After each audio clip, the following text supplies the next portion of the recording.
And it's now time for the business day. Finance Minister Dr. Nigel Clark says microcredit entities will get the next 12 months to become compliant with the new requirements they must meet as part of being regulated by the Bank of Jamaica. Dr. Clark, who was speaking in a wide-ranging interview with the Gleaner, said failure to comply after that timeline will result in sanctions.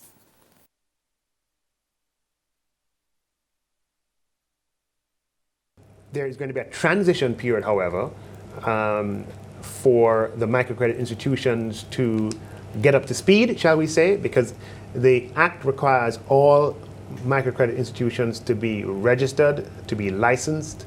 They have to provide information and engage in quite a number of activities to be compliant. And therefore, the legislation has inbuilt a mechanism to allow for that convergence before the regime takes punitive effect. He also touched on other issues such as the modernization of the central bank, which he said will take effect on April 1, as well as bringing credit unions under the regulation of the central bank. Now, his full interview can be accessed on the Gleaner online website.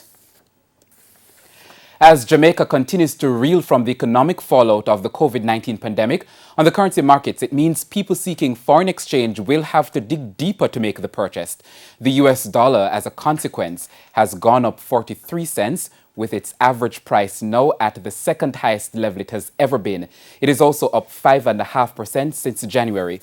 The Canadian currency is also costing more, going up by 69 cents today. The pound is up 90 cents, while the euro is selling for $1.51 more. Investors cashing in on the stocks to take profits on recent gains pushed the JC index down more than 2,225 points, while on the junior market, the opposite happened, resulting in that index going up by 6.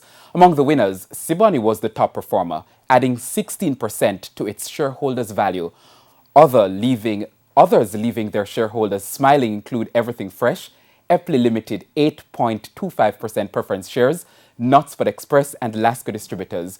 Not everyone was happy at the close of the markets today, though. Sagicor Real Estate ex-fund shareholders would be the least happy after its prices fell the most.